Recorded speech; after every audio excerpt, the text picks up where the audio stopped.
Hey, hello everybody. Happy Tuesday. Happy Tuesday, Matrix Money Tuesday. How's everyone doing?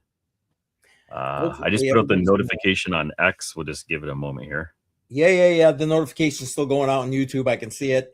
Yep. Appreciate everybody. Oh, there they go. People are starting to flow in. Appreciate all of you. Thank you very much for being here.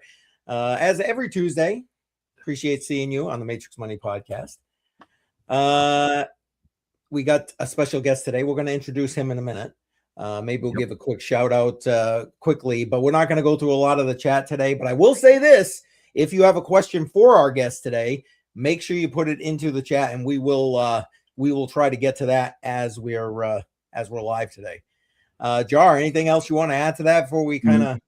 Just trying to stay warm right now, brother. That's it. It's a cold one here. Man, shit, ain't that the truth though, man? Yes, My and we're God. sending it your way. I know. It's starting to flow in. I'm starting to get chilly here right now. Honest to goodness. I actually had my sweatshirt on before we started the stream, and I was like, all right, I want to look professional, so I'll take my sweatshirt off, but I'm freezing now. So. Yeah. I know what it's like. Yeah. Anyway, let's see. Real quick, we got Lion Bear. Welcome. Appreciate you being here. Shuby in the house. Welcome. Shuby. Damn it, Dave, as always. Appreciate it. Dave, warmth is the best. Damn it, Dave says. Warmth is the best. Yeah. He's in Vegas. Okay. Well, there you go. There it is. Not bad. Appreciate all you guys being here. Like I said, we're gonna kind of get right to it. We got a lot of stuff to cover today. You know what? I will bring up the chat though. That way people can see the chat. We have a guest today, Joël Valenzuela. If you have been on my channel before, you've seen him. He's been a guest a number of times, and I've put on a lot of his content from some of the speaking engagements that he's done at different conferences and stuff. The guy is a font of knowledge, been at this game for a long time, living on crypto for a long time, and we're very fortunate to have him here today to talk about Dash. So without further ado, let's bring him on up here. Joel, welcome.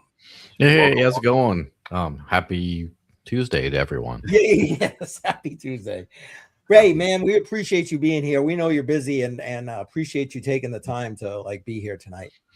Yeah, absolutely. I mean, that's kind of my mantra for the last few years has been anyone, anytime, anywhere, and you've always been one of the better hosts here, and I always enjoy my time here. Met you in person, great in person as well. So how could I say no, right? What else? Eating dinner or something? I like it. Remember that. No. Mm-hmm. Oh man. Well, I'll tell you what. Because again, though we're broadcasting on 3 different X channels, 3 different YouTube channels, doing multiple streams, even verticals, and Patreon right now. We're going to be on Odyssey after this is done. So I definitely want people to know who you are. So why don't you give us the whatever you want. I'm going to say the TLDR, but you tell us about you, man. Yeah. So my name is Joel, as some of you might have surmised. I do business development and marketing for Dash. I've been in the space for 13 plus years now. Depends on when you can. If you talk about when I was talking about crypto, it would be more like 14. But since I've been using it, it's like close to 13. So I've been mostly my sort of claim to fame thing is like the experiment of using crypto as money instead of traditional money for the past 10 years or so. It's been, and it's become significantly easier these days. I think within the next 5 years, no one's going to be like, well, that's different. But it is kind of the thing that as someone who is with a journalism background, I always like to go to source documents for things, and I think it really helps with crypto if you go to the source of being an end user, and you could connect that to the apps, to then the core protocol, and tell the core protocol devs, hey, this doesn't work, this does work, do more of this, do less of this. And that's kind of why I continue to do it, and it serves me pretty well. So as always, very happy to be on here. Now, I know I know you abridged that story of you quite a bit there, but like I also know that you started out like trying to find what was good money and things like, you know, starting with Bitcoin and you know, Litecoin and all these other things. Do you find all that experience helpful with what you're doing now with Dash? Absolutely. Like it's the most helpful thing, I should say, because I just was on a space today talking a lot about this stuff where about what happened to crypto. Is it all about gambling? All this kind of like, you know, kind of bear market blues kind of vibes. And basically, I think that if you don't, you have a lot of apps and products and blockchains and everything that we've been building in this space that I like to say was built good enough to demo on stage at consensus or a big conference and then just say done, and then everyone buys your token and you get rich, and that's it. But not good enough for end users who constantly come back with problems, with feedback, with things like that. Absolutely. And so that's the big barrier why we haven't yet had mass adoption, you know, little chicken or the egg kind of thing, is because that people have been rewarded to build stuff financially that doesn't necessarily have to work. And I think that that time is drying up. I think we're getting to the time when the money will only come when you get the users, and the users will only come if it works. And we're getting close to that. So for those who have clunky products, it's gonna be rough for you in the future. Yeah, it definitely feels like we're in that area right now, especially in the DePIN space, because that's what I'm more familiar with. But projects that just made products that don't really mean anything have completely been wiped out. And I'm seeing that purge happening right now. So real utility means something right now. And I think those ones are the ones that are going to survive and slowly rise to the top as well. Yeah, absolutely. So living off of this for 10 years is a really long time. Are you finding this to become a lot easier right now with lots of tools? I know you talked about, I believe it's called Spritz, when you're paying bills and everything else like that. Are you noticing that more and more projects are coming towards those day-to-day transactions and ease of use? Yeah, absolutely. In the early days, I should say, there was like a couple of mainstream companies, services, whatever that I could use with crypto. Everything else was peer-to-peer, meaning I had to bootstrap things. Like I was lucky to live in an area with a few different merchants local to me that did accept it directly. And then of course there's friends and contacts and other community people that you could just say, hey, can you get this for me if I pay you in crypto, or like those kinds of things. And then of course the first, I would say 6 months of living on, or 4 or 5 months, I still had a bank account. And so at the end of the month, if I needed to pay rent, I just sell whatever is left and pay for my bank. And then after I didn't have that, it was a couple of years of having a little bit of cash that you'd sell crypto for on hand just in case. And that hasn't really been the case in the last 2, maybe 3 years or so. So it's really like evolved. And I would kind of say broadly, there were 3 big eras of crypto adoption that I lived through, I guess. At least the adoption is money. The first is just that sort of peer-to-peer type era, the mom and pop era.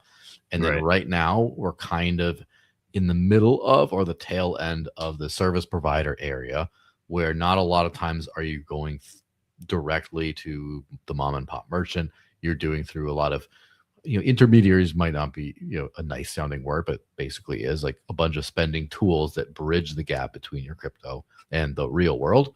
And then we're just starting to come into the mass adoption era, where you do have like a massive set of point of sale systems come online that just takes crypto, like millions at a time. And then before you know it, you connect the dots, and then even though of course those are all through, payment providers and plugins into the wallet and a bunch of other stuff like that, it is still just you're paying crypto directly to the merchant receptacle, as it were, right from your wallet without an extra function. And then that's kind of the mass adoption era. So we're kind of going through this, like, we're finally coming to the tail end of the everyone can kind of use crypto, but like if your feelies might not like it, that every once in a while you have to buy a gift card or something like that. Kind of coming to the end of that era, and then we're getting into, where it's more kind of mainstream.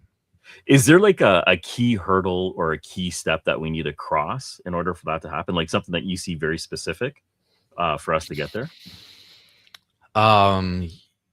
Yeah, it basically has to do with payment provider integrations. And I think that one thing for that is when you're doing payment processing and stuff like that, there was a lot of regulatory uncertainty in a lot of the world that kind of Yes. stopped that. And also, just the user demand wasn't quite there that people could see. But basically, I think the great you know sign of all this is Jack Dorsey and Square. The Square point of sale systems all over the world, pretty much, as far as I'm aware, can now accept Bitcoin payments through the Lightning Network. And it's just everyone knows someone who has a Square merchant. But then there's plenty of others that are much more crypto agnostic all over the world that are starting to do the same as well. So next time you go to buy groceries or whatever, like, is there an Ingenico point of sale system? Is it a Verifone? Like, both of those are in talks or starting to roll out crypto payment acceptance. And so that's the kind of thing is wherever you go to pay, whether it's Stripe on an online checkout, whether it's one of these, that's where you're going to start to see crypto get adopted. So that's just the barrier. It's just like time and then adoption, like time and then the business development work of making deals and getting things built into these systems. And then we're just kind of off to the races. Right. Well, I love the fact I love Dash, first off, and I think you know that already. But I'm very impressed with the fact that you are very cognizant of like the user interface and the user experience with regard to the way that Dash is kind of rolling out in the DashPay and so on and so forth. Can you talk a little bit about how Dash, like the behind the scenes meetings or whatever, with how you guys focus on that aspect of it and what might be coming in the future with regard to that? Yes. So as far as like the user experience, is that the question? Yes. Yeah. So as far as user experience, the best teacher to that is trying it and getting frustrated and then asking why and then fixing that. And that's kind of the process. So as far as it, like back in 2014, back when Dash was still called Darkcoin, they debuted a feature called Instant X, which is now called Instant Send. And it used to be an optional feature, is now every transaction by default, which basically makes it finalized in like 1 second. And that was kind of back in the early days, people were using crypto and you have to wait for confirmations. A lot of people were doing zero confirmation things on just making it work. And it was kind of that foresight of this isn't going to work in practice. We need a function that just works, that just sends. And then also Dash's founder, Evan Duffield, came up with this idea called Evolution, which basically was to add smooth, modern payment app style interfaces and infrastructure to the actual protocol. So you could actually pay to like someone's username. You could add them to your friends list to just pay again and all that kind of stuff. And so that took a while to get right, but it's just like a basic vision of this has to just sort of just work. And also I would say it has a lot to do with the commitment of not doing it the wrong way. There's so many quick fixes in crypto where there's like, oh, it's good enough, we don't need instant confirmations. Or with like the original username systems that just resolve to a static address with zero privacy.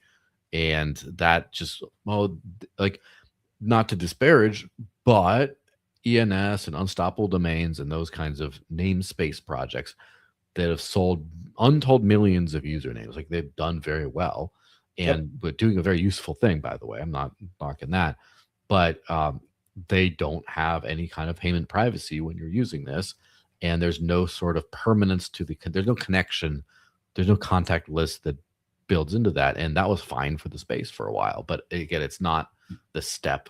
Like Dash could have had that before anyone, but just chose to wait to get the whole system right to where now it just works, you know? Yeah, I think the era of go fast and break things is coming to an end or over in the crypto space as a whole. I mean, do you agree, or am I just like being a little, rose-colored glasses with regard to that? Well, what I would say is it's not over, but it's the era of no follow-ups is over, because before you go fast break things and then you're satisfied with it, and that's where that doesn't work anymore. Where now you could push something to market.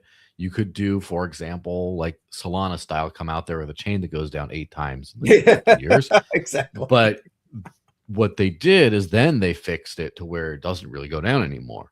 And that's what you have to do. You have to come back to it and fix it. And so you could say like Dash's instant transaction functionality was an optional flag. You had to just check a box, certain wallets supported it, that kind of stuff.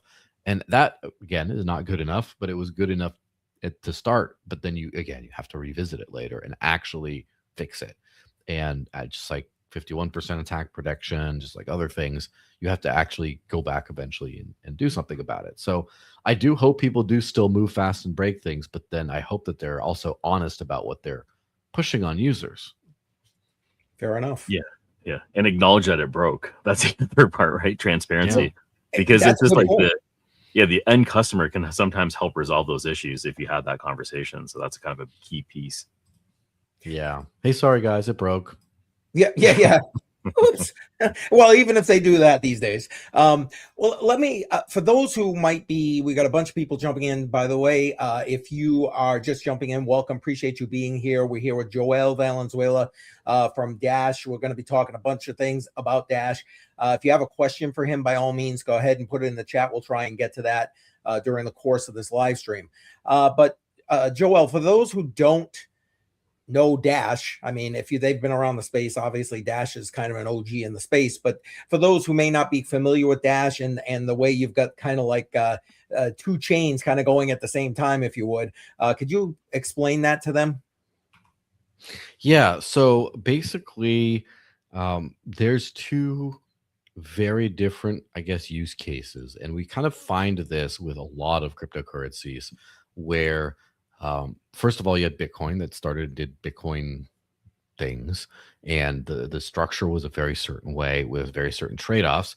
And then, of course, you had Ethereum come around and do a very different sort of subset of things, more data type things, and also a very different structure. And typically, you've had cryptocurrencies fall into one of 2 camps or basic technical setups. And so, like, for example, a UTXO model, or unspent transaction output model, which is what Bitcoin is, which is basically like coins, where you have crypto as coins, right? You can have coins across a few addresses, but the actual coins get tracked when you send. And if I send you, say, 10 Dash, and if I send you 5 Dash and I only have 10 Dash, I send you the whole 10 Dash, but then get 5 back. It's a change address, right? You split it. And that's just the way things work. I mean, some of it might be a little technical, some of it might be very basic, but the Ethereum, etc. model is account based, just has like an address with a balance on it. And the way things work at a structural level is the UTXO model, for example, is much easier to scale and parallelize because you basically just have to track the movements of certain coins. You don't have to query every single address on the network all the time. Again, we go down a very long rabbit hole on that whole thing, so I'll keep it brief. But then the account-based model is a lot better for sort of uniformity, which is what you need when you're doing applications and things that reference each other. And so you have to have a knowledge of something called global state, for example. And so anyone highly technical who's watching this is probably pulling their hair out, being like, you didn't mention X, Y, whatever. The point is, very different models. So Dash has a data chain called the evolution chain that is focused on writing decentralized data. So anytime, let's just say you start an X account, you create a user profile, you make a bunch of posts, all that data would then be on the Dash network instead. And so you could still make payments and stuff on the original network, right? But then your usernames and your contact list, your actual friending actions are all on the data chain. And so first of all, you have 2 very different purpose-built chains. So one works one way, one works the other. They're more efficient at what they're at. But also, if there's some sort of a limitation, exploit, kind of congestion on one of those, the other one isn't affected. And so I still remember when I was trying to send an Ethereum transaction at one point in, I think, the 2017 era. And that was the time when the CryptoKitties was going on. Oh, So I yeah. couldn't send money because there was a bunch of cats on the network. And so that can't really happen. Like if you have a highly popular app and everyone's doing data things, even if you manage to slow down or crash one network, you're trying to make your payments, your actual money, then that wouldn't be affected. And so that kind of segregation is cool. You get to have two different purposes, two different things. Another thing is if you have different but sort of the same validator sets running these things, like if you want every node in the network to store everything, if it's just some basic data like send money from X to Y to Z kind of thing, that kind of makes more sense on having a Y set. If you have a smaller subset of that, makes more sense of if you're storing data documents and stuff, because at that point, if you expand that to like the same number, then the costs go way up, and therefore no one's going to use it because you pay too much. So just a bunch of different trade-offs of having each system. And so that's why you have both. So you have like a money and a data system plugged together. And as far as I know, I'm not sure any other crypto has something quite like that. Yeah, I haven't heard of anything. Jar, I don't know, but I know you're in a lot more of that space than I am. Yeah, it seems definitely unique in that space. So when people are transacting with Dash, is there a stable coin, because the price is going to fluctuate and there's volatility? Is there a recommended path that you want users to use it when it comes down to transactions or making payments or processing or anything like that? Yeah, there's no stable coin right now. There's a couple being sort of experimented on the Evolution chain to figure out the best way of doing that. But first of all, the killer app of crypto since day one was always a replacement for the legacy money and the money and financial system. Yeah. And so one of the things that makes, for example, Bitcoin is the meme of 21 million, but basically an actual scarce supply. Like if the most of the world would not care if you have some different digital appy sort of way of sending dollars. Like no one really cares. They only care in the context of actual sound money now, and then somehow stable coins kind of get a pass in there. So the end goal should be to have your wealth in something that can't be restricted and can't be like inflated away, that you can actually store your value in it. But at the same time, something that can't be censored, that can't be shut down, that can't be unissued, or discontinued or whatever. And so stable coins, I do think that they serve a valuable purpose, but it's kind of like a tool, kind of like a training wheel or something. And it should never be viewed as the kind of end situation. And I should remind people that during Brexit, the Great British Pound was less stable than Bitcoin at the time. And Bitcoin became more speculative after that, and therefore more volatile again. The volatility went up rather than down. And then the pound, of course, evened out. But the point is, if you get enough usage as money for these kinds of things, then the volatility just ends up evening out, considerably. Right. There's still quite a bit of a pathway to get there, though, right? In terms of volatility. Yeah. Well, yeah. And the thing is, like, what people view volatility as like a bad thing, but also volatility is the entire reason most people got into crypto to begin with. Yeah, that's the way you're going to make it. The number will go up. And so over a long enough period of time, if the volatility equals up more than down, which is kind of the point of having a scarce, limited supply, valuable thing, then you'd rather have the volatility than not. And at the same time, I think on some of the biggest networks, once we get the user era, not just the speculative era, I think that they will have much, much less volatility. Okay, got it. So here's sort of an unfair question because you're representing Dash, but it's been 10 years, right? And you're starting over. Say you're starting over from 12 scratch. years. 12 years. Okay, so 12 years. Yeah. A lot has happened in 12 years when it comes to the crypto space. It started off with a few thousand coins. Now there's millions and millions of tokens. Would you still choose Dash? Is there a comparable crypto that you say is just as powerful, or what would you choose today if you were to enter the space in your position? Well, I have to say I would still pick the exact same thing because it has been a constant decision-making process over the years, right? Yeah. So when I got in the space 2013, I started using Bitcoin. I was aware of Dash starting in 2014. And then from late 2016 onward, I was mostly I literally went into the market cap rankings and was like, if I can't use Bitcoin as money because the block size wars heated up, I was spending hours waiting for a transaction. Fees were too high. I was struggling to use this to live on. Just looked at the charts. Okay, Bitcoin, cross that one off. What's next? Ethereum, that's not really payments. Cross that one off. Litecoin was an abandoned code base at the time. They picked it up later, but it was basically not going to be maintained.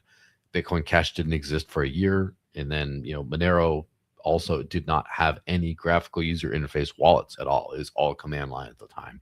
So like the options were just Dash or nothing. So that's what pushed me in there.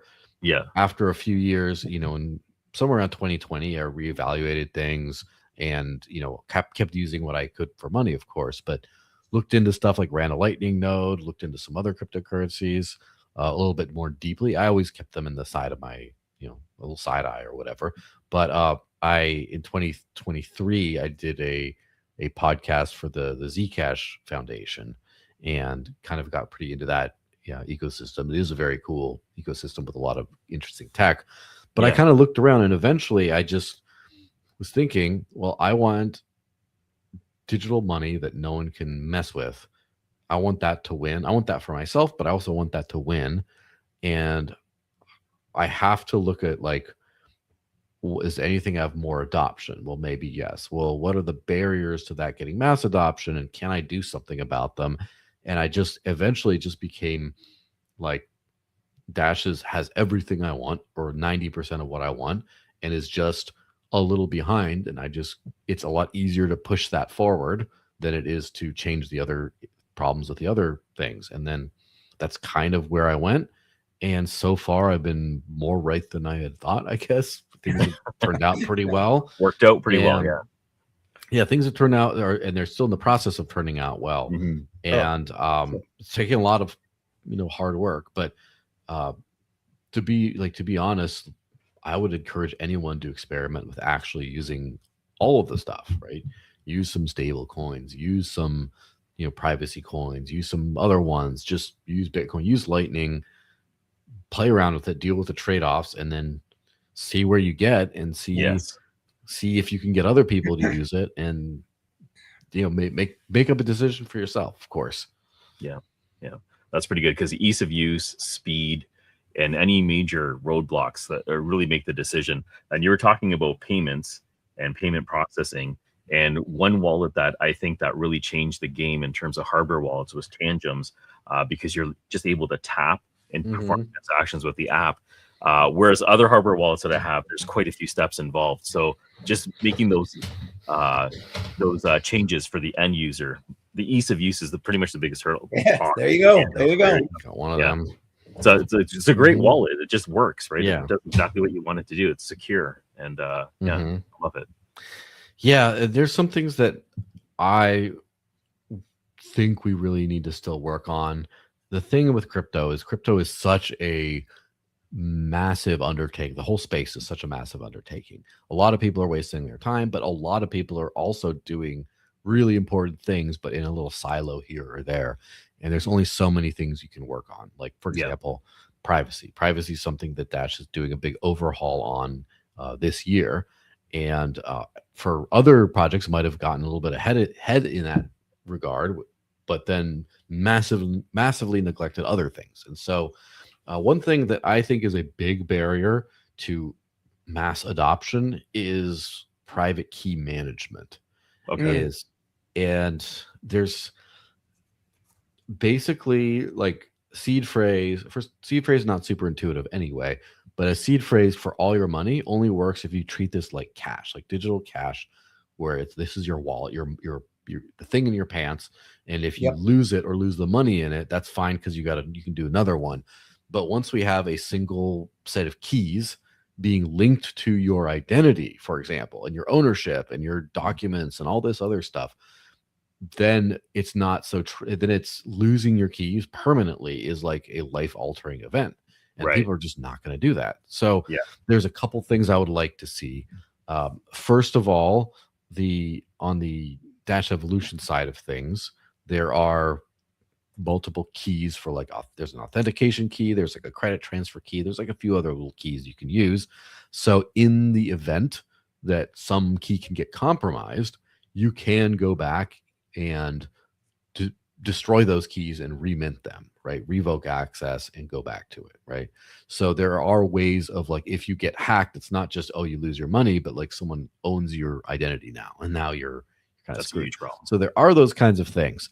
But for the base master set of keys, there's no like, that's kind of the ultimate thing of if you lose your seed phrase, you can't, even if you can get it back, if someone else gets it, that's the problem. If someone else gets it, even if you get access to it, you can't kick them off. And that's where I don't know exactly how to do it. There's got to be some sort of a, maybe the idea is all your documents, all your everything, all your offline backups have to just be completely not touching anything. And then you only use keys that you can later kind of revoke with things. Maybe that's the thing. I don't have the answer to that, but I think that basically, to summarize, everyone, like, think about how you work in the fiat world, or as we call it, right? Yeah. You have your, let's just say, your bank account, your online ID or whatever,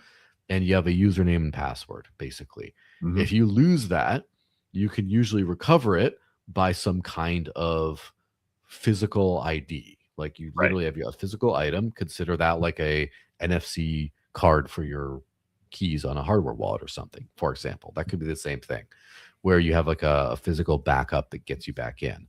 And then if you lose your ID, like getting a new ID with no birth certificate, no nothing, is really hard. But you usually have a few items somewhere to keep it back. That it's are the exact same thing in some way.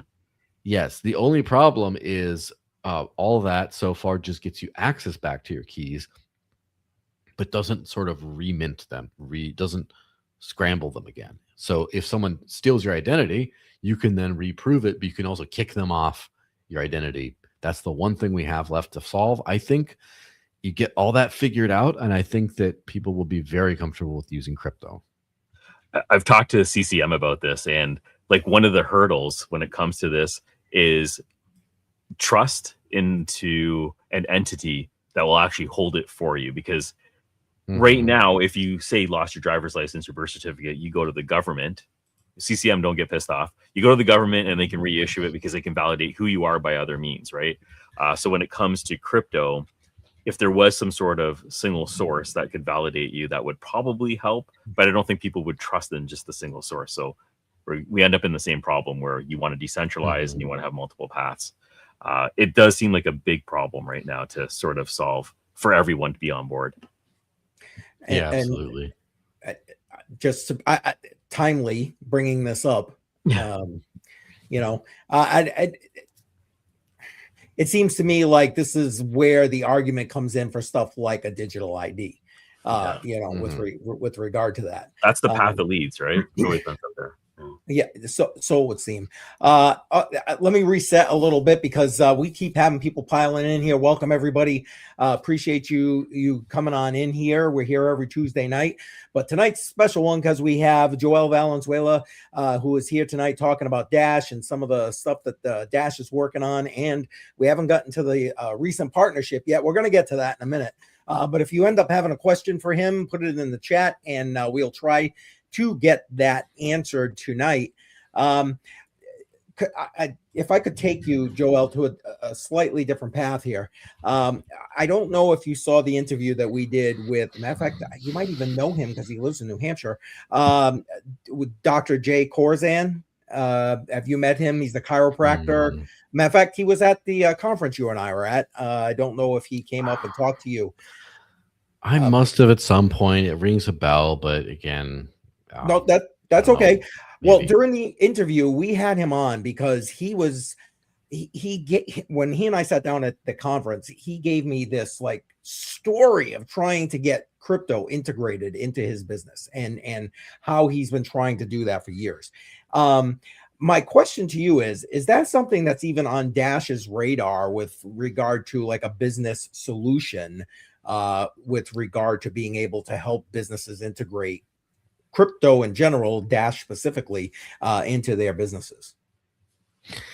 Yeah, sort of. And this is where things get super simple and super complex at the same time, At the depending same on time. what you're doing. If you're just a random person with a business and you want to take crypto, it's like a couple of clicks, whether Right. it's that or whether it's getting on your phone. It's just so easy. Or I wouldn't say so easy, but it's very doable, right? In fact, there's an app I could recommend, BitRequest. It's an open source app that just lets you direct the money that goes in to your own wallet. So you have like a tangent. And I even have Mhm. a video on my channel that showed two videos that have setting up a tangent wallet in like 2 minutes and then setting up BitRequest to feed into that. So then Oh, you can just have an app on your phone. People pay you. You give $5.98 in USD, charge it, and do Dash, do Litecoin, do whatever they pay in. It just ends up in your tangent, and you're good. And so Nice. that's super easy. And there's like an online plugin for that. There's, especially the online world, there's a lot of it. Where things get tricky is a lot of businesses have these built-in software and merchant flows and things like that. And that's where it gets really tricky. Like, for example, hey, I use QuickBooks. Is there any integration into QuickBooks? It's like, well, sort of, but it's janky and you got to do some manual stuff. Oh, okay. Or this happened more times you believe. Oh, I'm a restaurant. I'd love to take crypto, but I use Toast. And Toast is proprietary software, and all their hardware does not let non-Toast software on it. So you just literally will have to get a completely separate device and install some crypto thing on it. Yes. And so it's like, okay, well, they want to use Toast. So then that's when it becomes a headache. And so there are tools again right now, but the ultimate thing is just you have to get into the point of sale systems eventually. But again, that's the chicken or the egg. That's the end goal. Where, for example, now, as I mentioned, Square has Bitcoin now. Unfortunately, it's Jack Dorsey, so he's a little bit of a maximalist and he uses crap lightning tech instead. Yeah, so unfortunately, because of that decision, it just could be annoying with them. But for example, Clover is another very popular point of sale system, and they have a few different crypto plugins, and they're coming out with more that I'm kind of investigating. Okay, I didn't know that. A bunch of other things, like as far as I know, Verifone has a BitPay plugin. So if you want to accept crypto, whatever BitPay accepts, you could do that. The problem is BitPay is it's the original crypto point of sale kind of thing, at least in the US. And the user experience is really bad these days. And they do weird things like randomly try to KYC the paying customer, which is like unheard of. Like, why would you do that? And so why would you do that? Yeah. That's weird. Then Ingenico, as I mentioned, in fact, I have a tab open. I don't remember if it was Ingenico, but Ingenico is integrating crypto payments into its point of sale now. So I don't know. I think it might be through the Wallet Connect protocol, but I'm not sure. But basically, all this stuff is coming along. So if you want to be like, if you want to be a random business owner who doesn't really care and just wants to take crypto, that's when it's annoying. But if you are a crypto fan as a business owner and you want to find a way to do it, and it's a priority for you and you care about the crypto, you want to hold it yourself especially, that's when it becomes a lot more doable. Okay. There's a comment and a question, and I would love to get your reaction to this comment because, again, veteran in this space, educator in this space. What's your thoughts about this? Where he's saying that perhaps crypto is trying to go decentralized too quickly? Well, decentralization is always sort of a progressive thing to a certain extent, but I think I would say the opposite is true. People are trying to just go centralized too quick. And thank you. Okay. That's the fact that, for example, there's just a few large Lightning Network hubs that route everything through, And if they decide to censor, you just can't use the Lightning Network practically.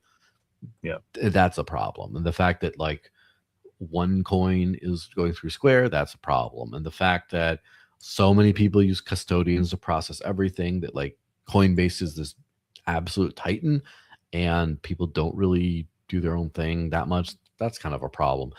I think that decentralization does make things technically more of an engineering problem, but you can solve that.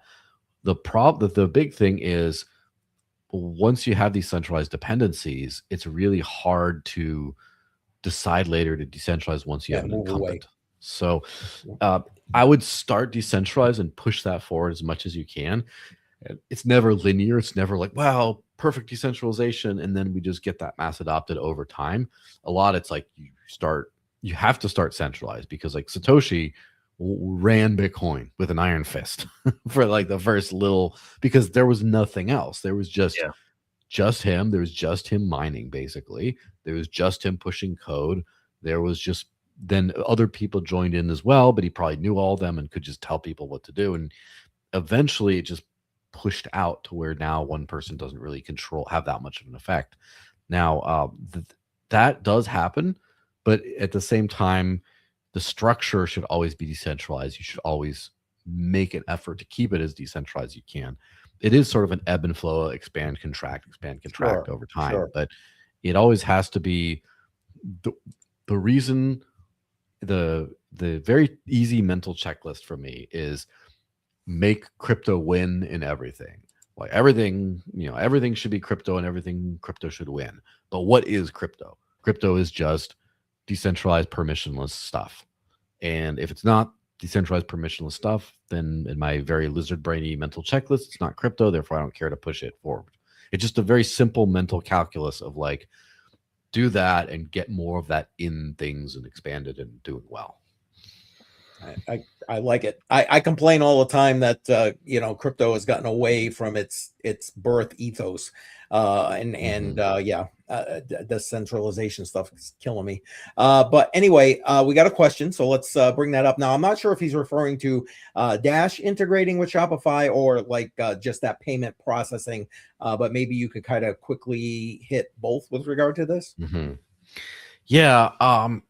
I can't remember, and the problem is anytime I go through this, I have to like, my knowledge is like not current as of like a few months ago or something, and it changes a lot. There are a lot of Shopify plugins for crypto. There weren't like a year or two ago. It was like no one then, and now also before then there was a lot of like Magento or WooCommerce or a whole bunch of other things people used. Those still exist, but Shopify has really taken over. And so there are a few different Shopify plugins. I have to find a, let me see. I'm just going to just put this query in so it can be done while we're still talking. But basically, there are some plugins. There's at least a few that support plugins in Shopify that support crypto. I know Stripe also does stable coins, a few different stable coins. But so yeah, there are ways of doing it today. Okay, fair enough.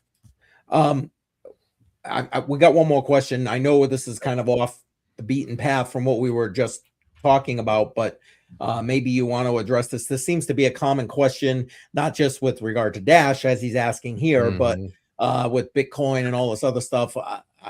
Well, go. I'll let you answer. I'll shut up. Yeah, of course. Yeah, so quantum, it's one of those things. It's kind of like the big brother to Y2K kind of thing, for those who remember that.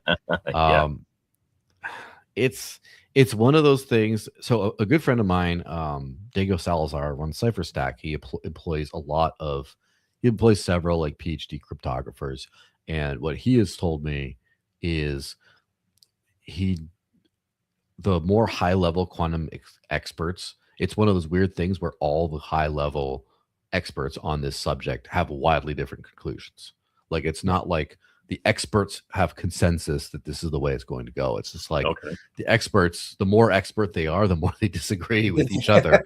So it seems like what we do know is quantum computing is theoretically going to be a thing that can, do all this kind of stuff. There's a lot of practical progress.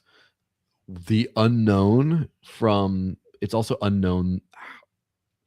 It's not what I would say 100% known that this will become 100% a problem in the future. I think it'll become like 90 something percent, but there's still a lot of vagueness.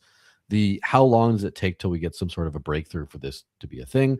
Seems to be like the more reasonable range is like the 2 to 10 years, or 3 to 10, I would say. Some people say 2, some people say 25 even, or some. Right. It's really hard to tell. So there's a couple of things that the thing about quantum computing is if it's able to actually undo modern cryptography in a practical sense, then everything gets wrecked. I'm not talking about crypto, like all basic encryption for bank passwords, for everything. The entire internet gets wrecked. So you will need to do something about it at some point. Now, the problem is it's kind of like saying you will need to switch off of fossil fuels for vehicles at some point. You go all electric. Okay, sure. But if you do that too early, there's some massive trade-offs that you might have to do, including cost and economic stuff. With the quantum computing thing, there's a couple of issues. First of all, the biggest one is security and novelty. That there's this saying that you don't roll your own crypto, like you don't come up with base level cryptography on your own, because it is so easy for there to be an exploit in the math of it that just unwinds everything and you're just done. So that's why the same kind of signature schemes like ECDSA that you use for almost every single cryptocurrency for the, is decades old, many decades old, and is super widely established because there's basically no big exploits in it. We were sure of this pretty much. So I remember reading some article from like a year ago about, one of the novel quantum resistant cryptographic schemes got broken by non-quantum means, meaning there's a legacy, like a more, traditional exploit to it. And so, which doesn't happen with modern cryptography, which again is also quantum insecure. So you have to make sure it actually just works. And the other big thing is it is massively inefficient and data intensive compared to modern cryptography schemes for the most part. Again, me is not a cryptographer saying this, so make sure if you want a more accurate, nuanced take, talk to an actual cryptographer. But this is what I've heard: is the signature schemes take so much more data. And like as an example of this, there was a cryptographic function or cryptographic technique called confidential transactions, or CT, that was created sort of around 2013, 2015. It was implemented first. It was meant for Bitcoin, but it was implemented in Monero first in 2017. And it basically uses a range proof, which is a type of math, to hide amounts and balances of crypto addresses. Use zero knowledge proofs essentially to do that, but not actually where you send it to. So that means if I sent you some money, everyone could see I sent you money, but they couldn't see how much it was for or how much you actually have in your own possession. And so across all different CT addresses, you could see the amount, you could see the total amount that's in all those, but it could, who knows how much is in each individual one. But anyway, this kind of math made Monero prohibitively expensive to use. And in 2018, something like that, right around that time, Monero transactions were huge in terms of data load. And the average for like 6 months or something like that, a very long period of time, the average Monero transaction fee was $2. And this is for a network doing just like a few thousand transactions a day, not 400,000 like Bitcoin does. And even then, Bitcoin is rarely that high anymore. But then a cryptographic breakthrough came through called bulletproofs, which basically allowed to do the mathematical proof, to basically do the math into with a very much smaller amount of data. And then now Monero has been pretty cheap and efficient ever since. So I guess the thing is, you could, if you implemented a post-quantum cryptographic scheme today, first of all, you'd have risk that it gets broken through something non-quantum, but also that it becomes just massive and clunky, and all your nodes overheat, and it becomes super expensive to use, and then it just fails for those reasons. Just from and then a year or two after, there's some breakthrough that everyone jumps on that is efficient, and you're stuck on the old one. You have to like scramble to try to change it out, and like again, that's why I think a lot of people are kind of like waiting and seeing what comes out, and I think that the scramble won't really happen until we start to see some like someone gets a quantum computer and starts breaking some algorithms and stuff, and then just says, "Hey guys, it's happening." And then everyone scrambles, and then by the time someone else gets a quantum computer of any sufficient, it could be a year later or something like that, that someone else does that, and then might attack some chains, and then there should be enough time. So it's a very serious issue conceptually, and it's just that today it's still, I think it's not the number one problem we have to deal with crypto today. Yeah, definitely agree with that. Oh, got another one. Yeah, no, he's basically saying thank you. He wanted to get your opinion as the expert and so on and so forth. So thank you for jumping on into that. We are so deep into this interview as far as time is concerned. I can't even believe it. We kind of expected it, but we need to get into this latest partnership with Eon. Hopefully I'm pronouncing that correct, because I was told I think so. Incorrectly pronouncing it. So we'll see. Could you talk a little bit about that? Pay, whatever. Yeah. Could you give us a little bit there's not a whole ton of details other than there's this company called Eon Pay, which basically allows people to pay with crypto at like 50 million merchants around the world. And how the partnership came about is thankfully Dash is a DAO, a decentralized autonomous organization. And because someone ran into it at a conference, was referred, says, "Hey, you do a lot of going to conferences, talking to companies, you should try to work for Dash." And so this, funny enough, Daria is her name, which Daria in Russian, the shorthand is Dasha. So Dasha works for Dash. It's kind of funny. But she just asked the network. She didn't talk to me at all if I wanted to hire anyone. She just went right to the network, and now I have a coworker. It was voted on by the network. And like, again, that's the beauty of decentralization, is I didn't. This person just recruited themselves and went to conferences and got has been constantly feeding me leads that then I talked to, and so we talked to this company, and they said, "Oh, we'd be happy to add you." And so that was kind of it. Like that part is not, there's not a big story behind that. Just, oh yeah, we want to be added, and they said yes, and that's awesome. So from my understanding, a lot of places outside, so the US is probably one of the more antiquated payment technology type jurisdictions in the world. I would say it's one of the older ones. So like, for example, if you tell European that people still use the chip in their card sometimes, or even swipe, they'll be like, "Are you serious? What the hell?" Like that is like generations old. So outside of just like NFC, like tap to pay has been universal in the rest of the world for a decade now or something. Maybe I'm exaggerating, I don't know, but it's been universal for a while. A lot of Asia and also emerging economies have QR code payment systems, where when was the last time you paid with a QR code in the US? Probably, or even in Western Europe, probably not a lot or ever. Or last time I did, it was with crypto, right? It was right, exactly. Crypto made it. Yeah. But so apparently in a lot of countries there are just a little QR code. You scan it, you connect your wallet, your app, and then you hit pay, and it just goes through. And that's kind of what this is. This is one of those, from my understanding. Again, I haven't used it myself yet, because I don't think it has any US adoption. I haven't left the country yet in the last couple of weeks. My understanding is in jurisdictions where it is offered, it is relatively universal. Because my first question is, do you have any merchant data APIs that we could potentially pull from to put into our merchant map in our wallet, so it automatically tells people where they can spend their Dash?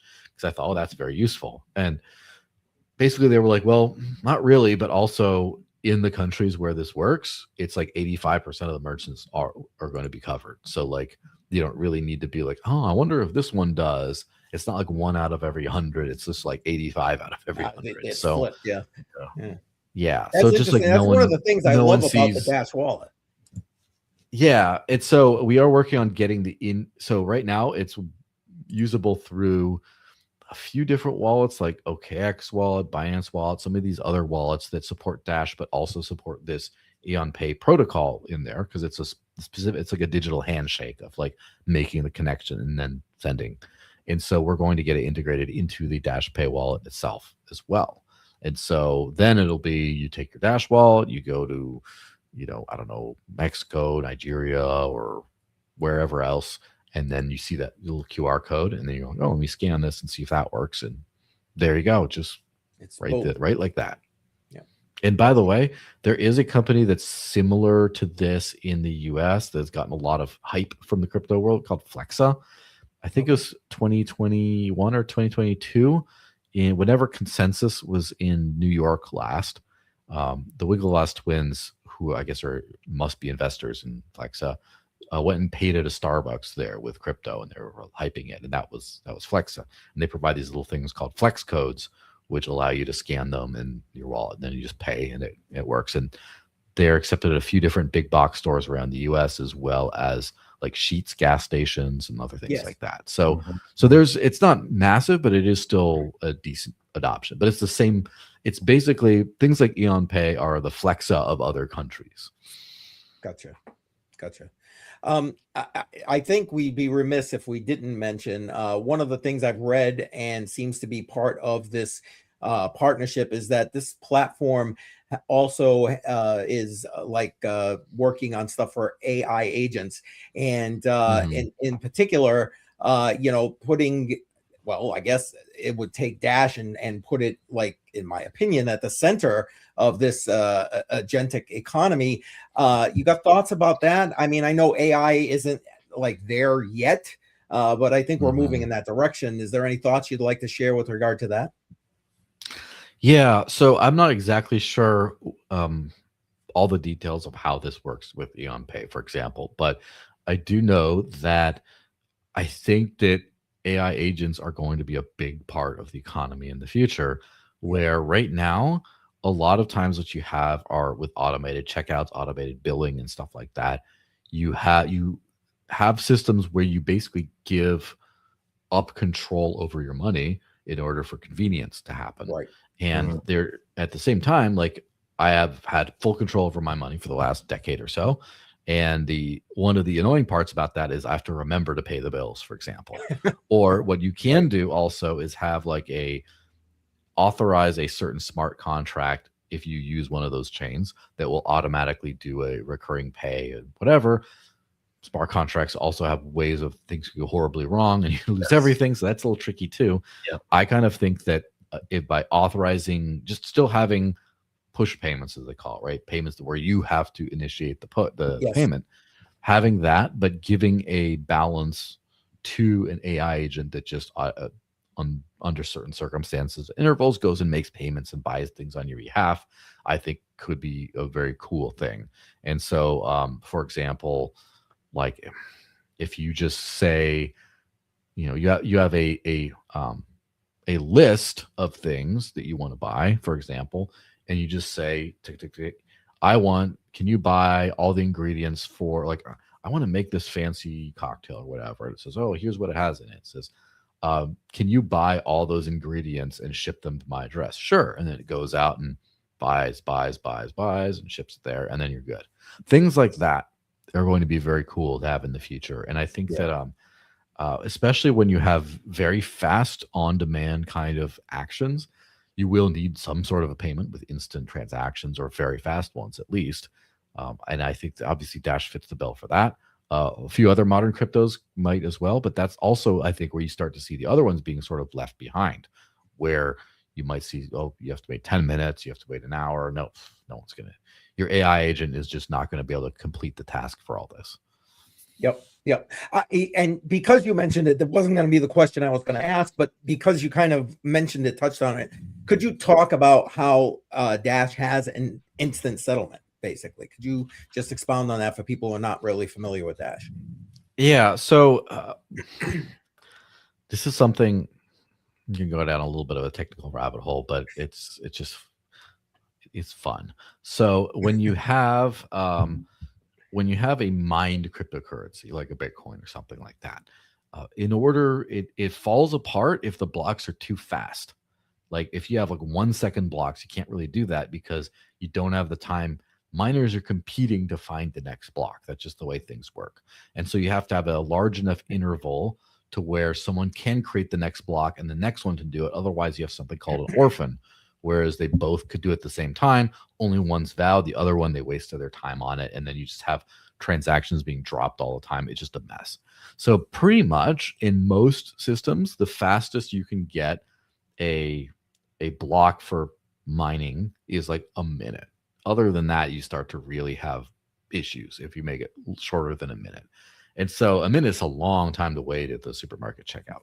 So Dash has this system called Instant Send, which basically uses the masternode network, because Dash has the miners and also the masternodes, which are a staked level, that as soon as they see a transaction, they lock it in and make sure you can't double spend it, you can't reverse it, and that it will make it into a block. And then once the block shows up, then that block, the first seen block on the network that's mined, gets locked in via a function called chain locks, which makes it permanent.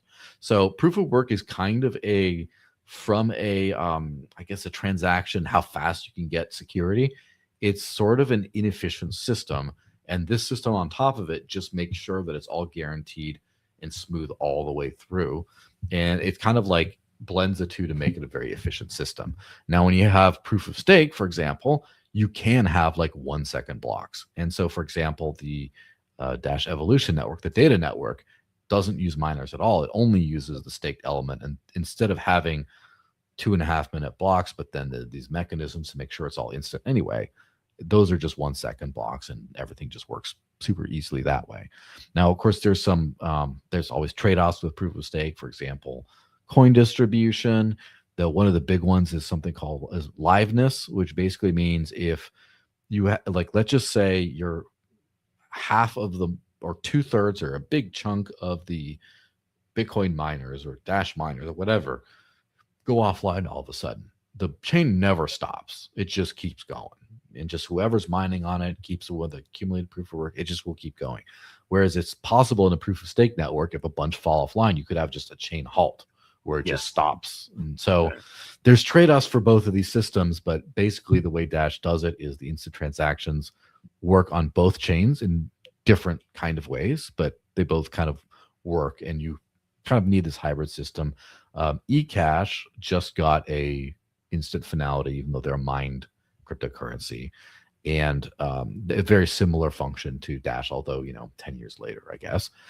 But then there are a few others that try like, for example, Caspa and Quai are two ones that people have heard of that kind of do that, but it's not final for 10 seconds or so, and they have a very much of a different complicated architecture anyway. So anyway, there's a few ways of doing it. I think Dash is the best for a mined cryptocurrency as far as like that fast finality. Excellent. Thank you. We've got a few things lined up that I want to make sure we try and get to before we wrap up here.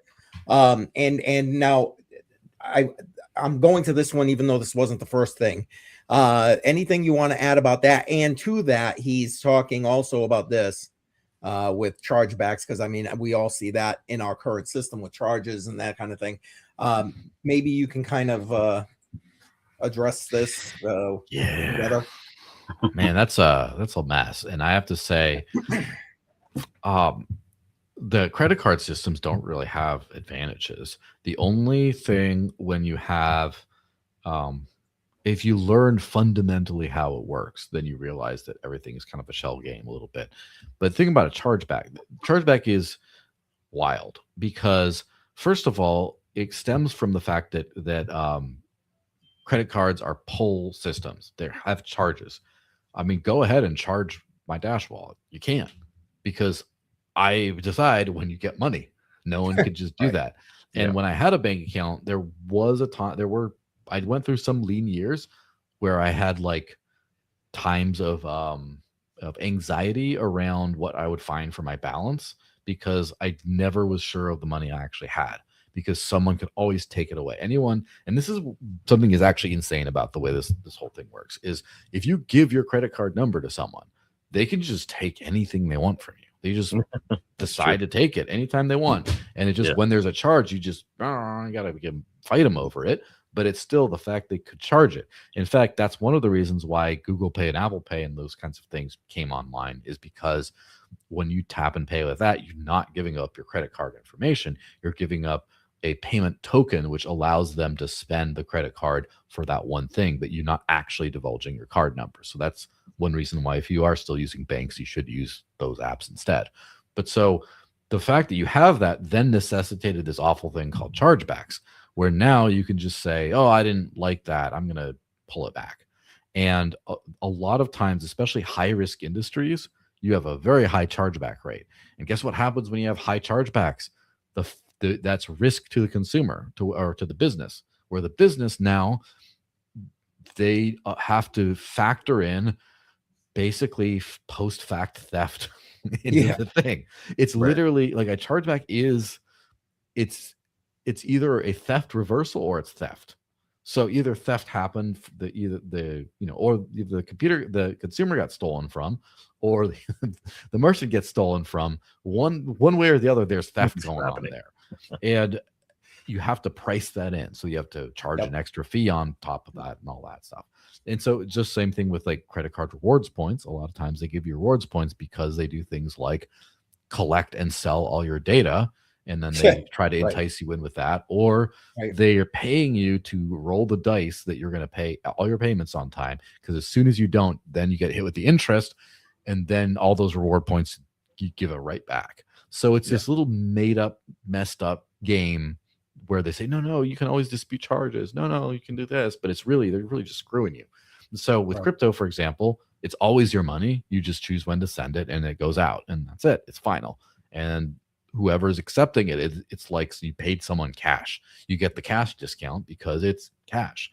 And that's why, for example, there's some spending tools built into the Dash wallet that will give you a significant discount on some. I was hoping you would talk about that. Thank you. 2 to 5%. Or the other day I bought, so for example, I just bought something at Target the other day. I had to buy a couple appliances and other things. So it was like a $500 thing, and I got 5% off by using Dash. So that's a $25 discount that I saved just for doing that. And then the other day, it was, a couple months ago, I was at a wedding, and you have crap food at the wedding, and then late at night you get hungry after the reception, and so a few of us wanted some pizza, so we got Domino's, and I got a 13.5% discount. So that's not bad either. Again, that's the opposite of a high risk of chargeback. Ding. So this is what happens when you don't have that. You get real advantages like that. Excellent. All right, let's get to this one. It's about Dash itself, and so asking, is there any earnings, staking? And I know we didn't touch on that, so thank you for asking the question. And Joel, have at it, bud. So basically, the master network, in exchange for running nodes and securing the network, and they have to prove they own 1,000 units of Dash, and Evo nodes, which run the Evolution network, are master nodes, but also run the Evolution network, and that's 4,000 Dash. So those two types run the network, and they do get paid for it. And so therefore, if you do one of these things, I guess it has the a component of it is the actual staking, the actual putting of the money up, and you can earn on that, I guess. So Masternode, I think, is like 7% APY right now, something like 7.7. Yeah, it's something not, it's not an amazing, because if it is amazing, it's probably a scam, but it's decent. But so for 1,000 Dash is what, like 70 grand right now or something. So that might not be accessible for everyone. Again, it's not, the point is to run the network. However, there are a few options. Probably the easiest, there's a company called CrowdNode, which lets you pool funds together for it. So they have two ways of doing it. One, you can give as little as half of a Dash, which is, what is that, like $35, get started. They hold it and they run masternodes with it and give you your portion of what would be the staking rewards on that. And also, if you have, I think the minimum was like 50 Dash or something, but like, again, a smaller chunk, you can get into some multi-sig scheme where now you're running a share of a masternode, but you have the keys to get a refund at any time, even if the company goes bust or tries to steal from you. So that's the trustless shares version. And I personally like that one a lot better. But the point is, either way, you can, smaller holders can kind of come in. I would personally love to see even more like a tokenized offering of some kind, like I think in Ethereum and stuff, they call that like liquid restaking and stuff. But we're working on some of those things. But the answer is yes, you can get some back. There's also a DEX called the Maya protocol, which is a fork of Thorchain, and they have Dash swaps available on there.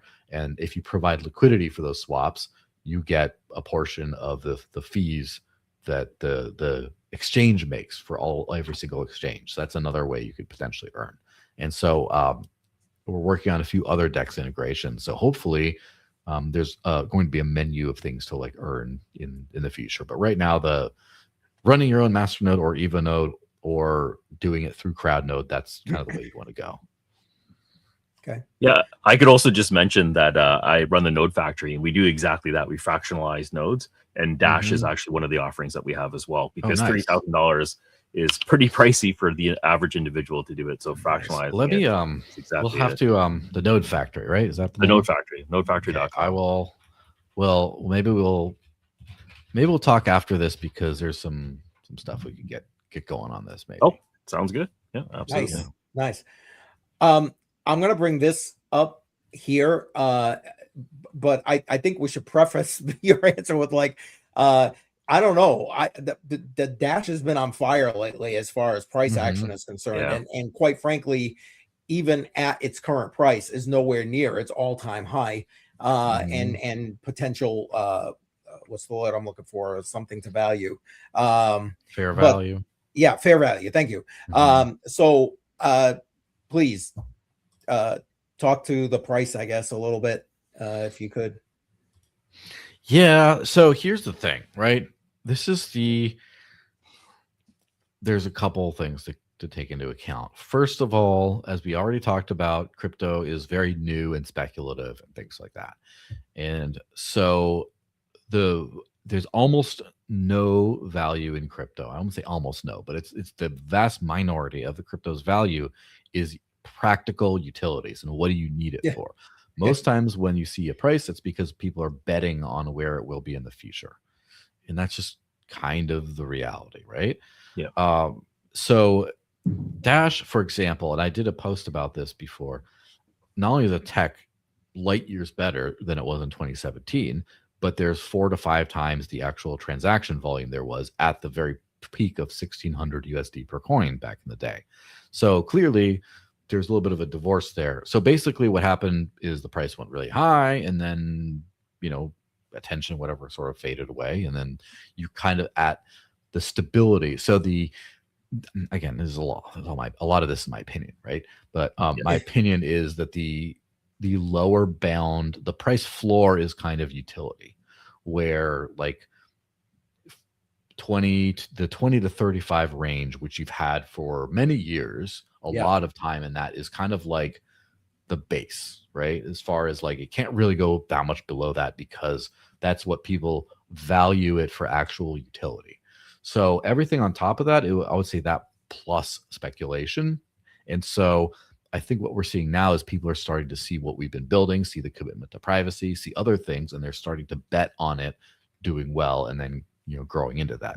Now, on the other hand, I guess my friend John would kind of argue with me on this, because he's less of a pessimist on this.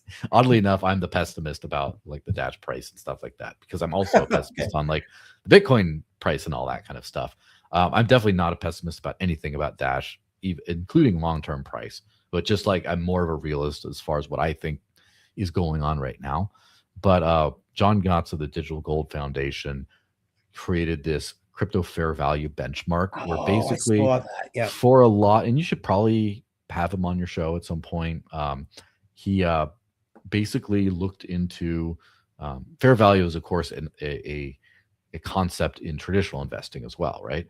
And so basically what he did is he benchmarked when Bitcoin hit $100,000 because of the confluence of investor exposure in the market and a whole bunch of other things. And so again, this is his benchmarking. He benchmarked Bitcoin to that. And basically then he calculated all kinds of different assets or aspects to it. Like, for example, network security, how many developers there are, how many transactions, how many users, what volume, etc. Like all these things together to create a fair value score of 100,000, let's just say.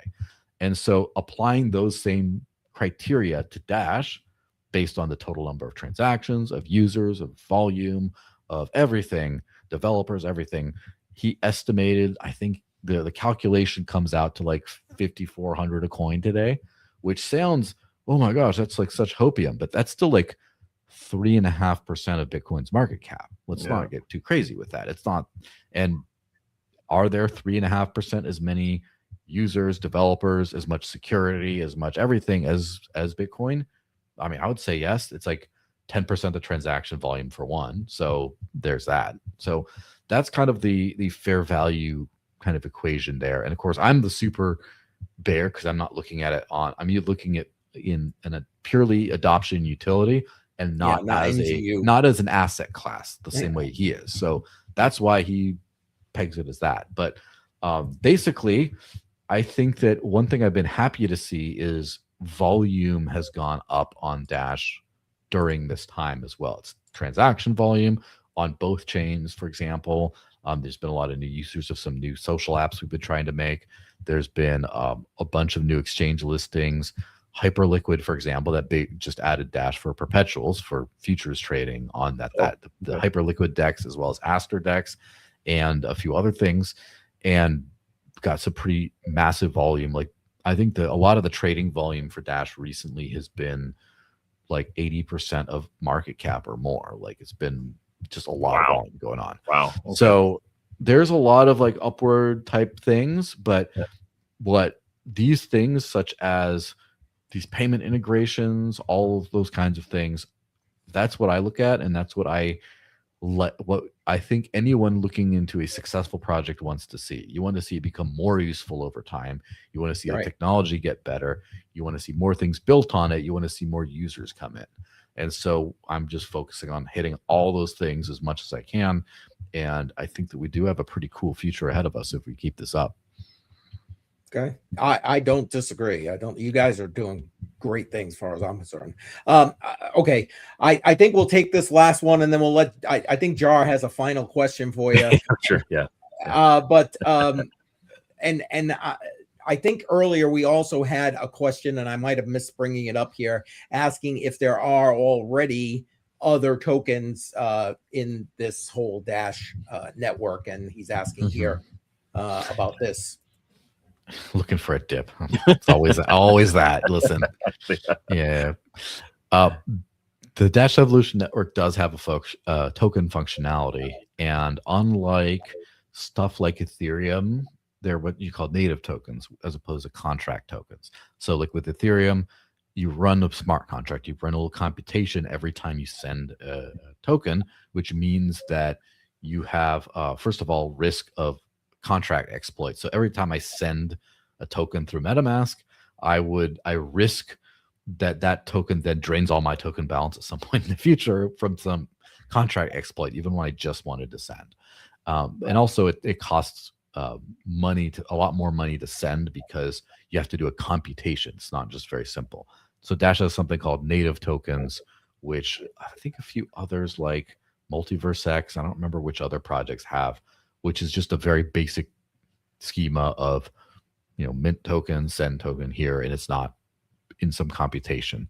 But so the token functionality is live now. You can mint tokens and send them.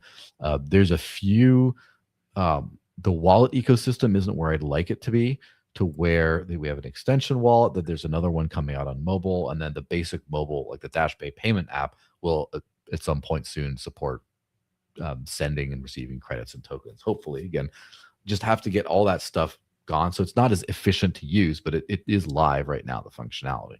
So I know someone is also working on a DEX for that.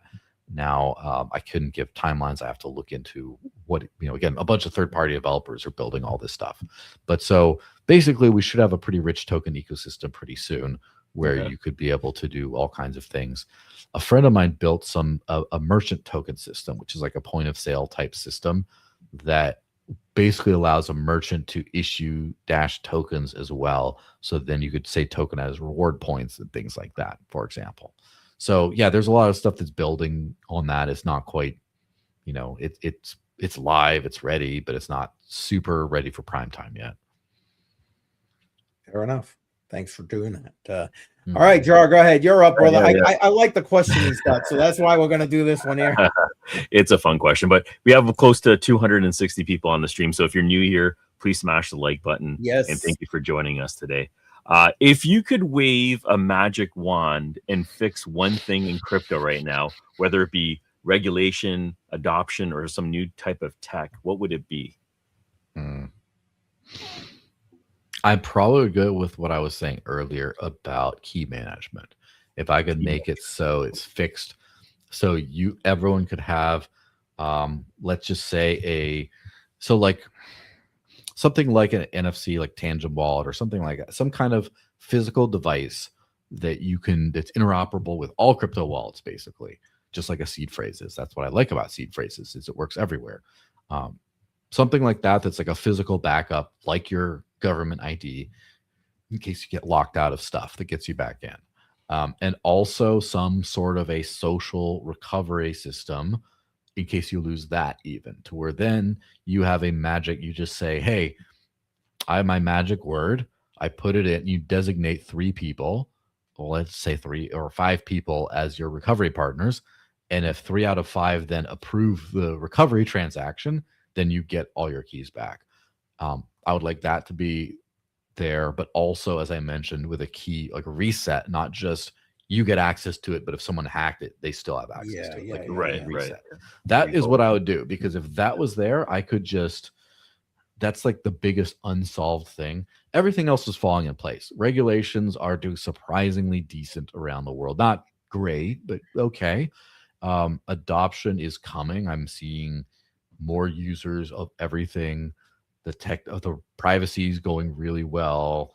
There's some challenges, but people are doing it. Scalability is there, usability, all these things are all falling into place on their own. I just have to keep working and wait a couple of years. This is the one thing which I just don't have visibility on that's doing really well yet. It might just be that they're working on this that I haven't seen. But the big problem with that is once that gets released, standardization is going to be annoying. As far as making it standard. So that's the thing that the most headaches, because as someone who's like been pushing this stuff forward for over a decade, I know the headaches that go through when you try to make something standard. And so if this is the one thing I could skip the line on, I would do it that way. Okay, that's great. That's a great answer, man. A great answer. Awesome. Jar, do you have any other questions? I mean, I don't want to wrap it on you. No, we've been here for over almost an hour and 20 minutes, so I don't want to take up too much of Joel's time. Yeah, man. Joel, we appreciate you, man. Thank you for coming on and being patient with the questions and comments and everything like that.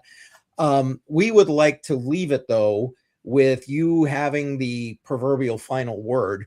So if you wanted to leave a parting thought for everybody who's watching, again, we got over 260 people watching right now. What would it be? And it doesn't have to be about Dash, can be crypto, whatever. You got the floor, my friend. Yeah, I'll probably use it as a shill opportunity. Just say That's okay too. Just 2 things: DashPay and Yapper, YAPPR. So DashPay is the DashPay wallet, which is just the username contactless wallet that has 100,000 US merchant locations that you can spend at built in there. You can also add me at the Desert Links. I'm on there as well. If you friend me, I'll probably send you a little bit of money, not too much though. Don't go crazy. So that, and also, as I mentioned, like the Eon Pay, etc., we're working on getting that and a few other spending tools in the wallet itself. So you should be able to use it everywhere.